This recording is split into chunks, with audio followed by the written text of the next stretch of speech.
ప్రియులారా, మన ప్రభు అయిన యేసుక్రీస్తు వారి ఉన్నతమైన నామములో మీ అందరికీ వందనాలు తెలియపరుస్తూ ఉన్నాను. లేఖనముల నుంచి ఈరోజు ఒక మాట నేను చదువుకుందాం. హెబ్రీ పత్రిక 12వ అధ్యాయము 16వ వచనంలో ఒక మాట ఉంది. ఒక్క పూట కూటి కొరకు తన జ్యేష్ఠత్వపు హక్కును అమ్మివేసిన ఏశావు వంటి భ్రష్టుడైన నను వ్యభిచారి అయినను ఉండునేమో అని జాగ్రత్తగా చూసుకోండి అని చెప్తున్నాడు. పౌలు సంఘానికి చెప్తున్నటువంటి లేక హెబ్రీలకు రాస్తున్నటువంటి విషయంలో ఎందుకు యేసేపుని ఇక్కడ తీసుకొచ్చాడు అంటే, మనిషిలో చేదైన వేరు మలిచిద్దనేటువంటిదే ఇక్కడ చూస్తున్నటువంటి సత్యం. ఏదైనా మలచి చేదైన వేరు మిమ్మల్ని భ్రష్టులుగా లేకపోతే అపవిత్రులుగా మార్చిద్దేమో అనేటువంటి విషయాన్ని పౌలు తెలియపరుస్తూ ఉన్నాడు. ఒక్క రోజు కోసం ఒక్క పూట బతకలేడా? ఒక్క పూట కొరకు, ఒక్క రోజు కొరకు జీవితాలని అమ్మేసుకుంటున్నారు చాలామంది. ఒక్కరోజు సుఖం కోసమో, ఒక్కరోజు బతకటం కోసమో, ఒక్కరోజు అయ్యేదాని కోసమో ఇవన్నీ చేయాల్సినటువంటి పనులే. ఒక్క పూట కూటి కొరకు హక్కు నమ్మేసుకున్నాడంట. ఎంత దౌర్భాగ్యమైనటువంటి పరిస్థితి. కానీ ఆ తర్వాత దాన్నే మళ్ళీ తీసుకోవాలి అనే లేకే ఎంత ప్రయాసపడినా కూడా, ఎంత శ్రద్ధగా వెతికినా దొరకలేదంటాడు పౌలు. చూడండి, కింద 17వ వచనంలో అంటాడు, ఏశావు ఆ తర్వాత ఆశీర్వాదం పొందగోరి కన్నీళ్లు విడుచుచు దానికోసం శ్రద్ధతో వెదికినను మారు మనసు పొందని అవకాశము దొరక విసర్జించబడినని మీరు ఎరుగుదురు. ఆ తర్వాత దాన్ని శ్రద్ధగా వెదికాడు. ఆ తర్వాత దానికోసం కన్నీళ్లు విడిచాడంట, ఆశీర్వాదం కోసం. ఒక్క రోజులో ఒక్క పూట కోసమే పోగొట్టుకున్నాడు.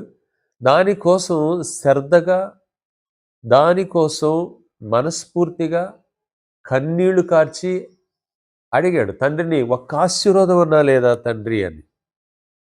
ఎందుకంటే ఆశీర్వాదం లేదు.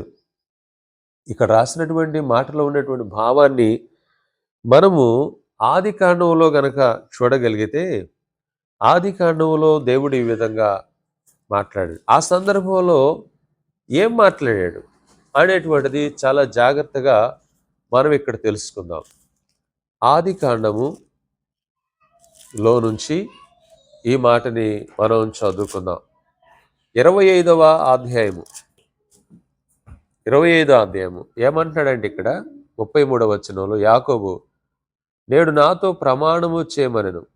దేనికి ప్రమాణం చేయమన్నాడు? నీ యొక్క జ్యేష్ఠత్వాన్ని నాకు ఇస్తే ఈ ఒక్క పూట భోజనం నేను నీకు ఇస్తానన్నాడు. ఇదే కదా కారణం. అయితే ప్రమాణం చేయమన్నాడు ఇక్కడ. దానికి అతడు చేసిన పనేంటో తెలుసా? అతడు యాకోబుతో ప్రమాణము చేసి అతనికి జ్యేష్ఠత్వమును అమ్మివేసేసాడు. చాలామంది ఇలాగున మాట్లాడుతూ ఉంటారు, యాకోబు మోసం చేశాడు అని.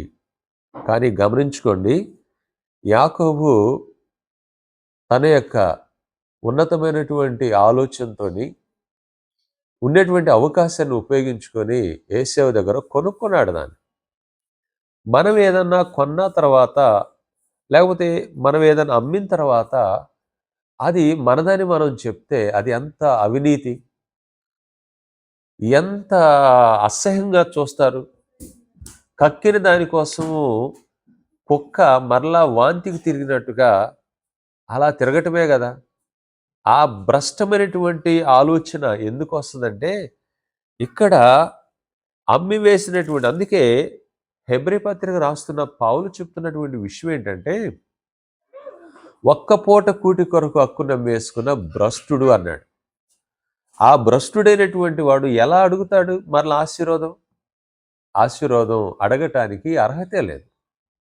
ఒక మాటలో చెప్పాలంటే ఆ సమయంలో యాకోబు చేసింది రైటే, అబద్ధం ఆడినటువంటిదేం కాదు. ఇక్కడ మీరు గమనించారా? ఏం రాశాడో తెలుసా?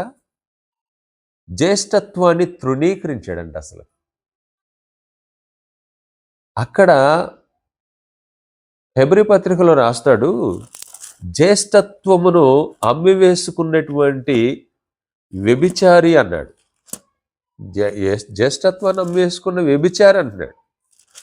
మరలా దానికోసమే ఆలోచన చేసినటువంటి వ్యక్తి ఇతను ఎంత ఘోరమైన మనసు కలిగిన వాడు అంటున్నాడు. చూడండి, దాని విషయంలో విసర్జించబడ్డాడంట, నెట్టివేయబడ్డాడంట.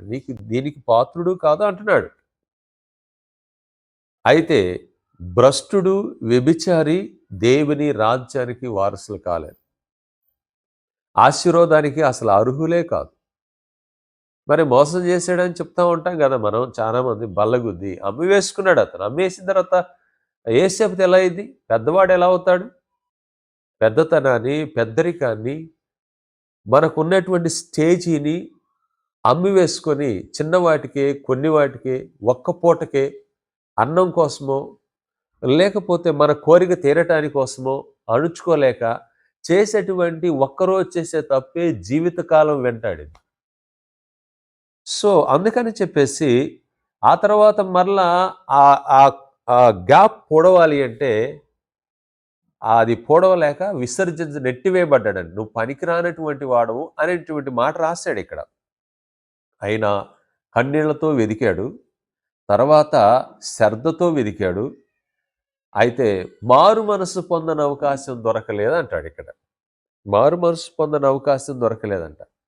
మనకు కూడా గతి ఉంటుందేమో. నువ్వు ఒక్క పూట కోసం, ఒక్కరోజు కోసం లోక సంబంధమైనటువంటి వాటికి ప్రయాసపడుతున్నావు. ఆ ఒక్క రోజులో ఏదైనా జరగవచ్చు. ఆ ఒక్క రోజులో ప్రభు రావచ్చు. ఆ ఒక్క రోజులోనే, ఒక్క పూటలోనే పరిశుద్ధులు పరలోకానికి ఎత్తబడవచ్చు. నీకు ఇంక అవకాశం లేకుండా విసర్జించబడవచ్చు. కానీ ఒకే రోజు ఉందని ఆలోచన చేయబాక ఇప్పుడే యేసు ప్రభు నమ్ముకోవడం చాలా ప్రాముఖ్యమైనది. ఆ పరలోకపు ఆశీర్వాదం పరమ తండ్రినటువంటి దేవుడు ఇవ్వటానికి ఆ కుమారుడికైనా ఈ కుమారుడికైనా మనం చూసినప్పుడు అందరి ఎడల తన ప్రేమను చూపిస్తున్నాడు. కానీ మనం అమ్మి వేసుకోకూడదు. మన నీతిని, మన క్యారెక్టర్ని, మన మంచితనాన్ని, మనకున్నటువంటి గొప్పది ఏది కూడా అమ్మి వేసుకోకూడదు. అట్లా అమ్మి వేసుకుంటే మన జీవితాల్ని మళ్ళీ వెనక్కి తీసుకొచ్చుకోలేం. మన ద్వారా ఒక మనిషికి మేలు జరగకపోయినా మన దగ్గర ఉన్న నీతిని తప్పకూడదు కదా. అలాగన పరిశుద్ధాత్మ దేవుడు మన నీతి అనేటువంటి దాన్ని యేసుక్రీస్తు రక్తధారంలో నుంచి మనకు కలిగించాడు. నమ్మిన నీవు దాన్ని పోగొట్టుకోకూడదు. నమ్మిన నీవు ఒక్క పూట కూటి కొరకే అని ఏడో విగ్రహాల కాడ పెడుతున్నారులే, ఇవాళ ఒక్కరోజు తింటే ఏమైందిలే అని. దేవుని సన్నిధికి ఈరోజు పోకపోతే ఏమైందిలే, ఒక్కరోజులే అనుకుంటున్నామేమో. ఆ ఒక్కరోజే నీకు ఆఖరి రోజు కావచ్చు.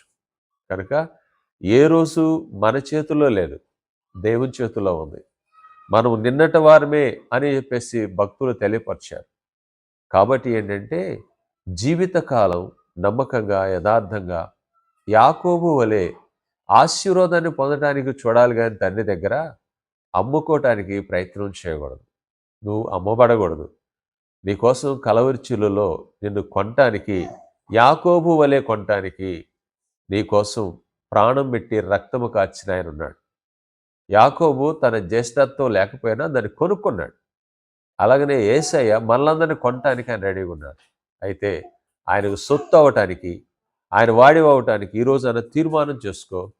ఒక్కరోజు కోసం ఆలోచించేబాక, రేపని అనుకోబాక.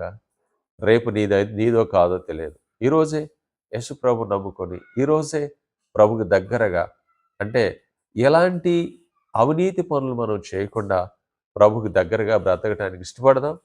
ఆశీర్వాదకరంగా ఉందాం. యాకోబు వలె దైవ చిత్తములో మనం బ్రతకటానికి ఇష్టపడదాం. క్యారెక్టర్ చాలా జాగ్రత్త కాపాడుకుందాం. పరిశుద్ధాత్మ దేవుడు అట్టి సహాయాన్ని మనకందరికీ అనుగ్రహించునుగాక. ఆమేన్.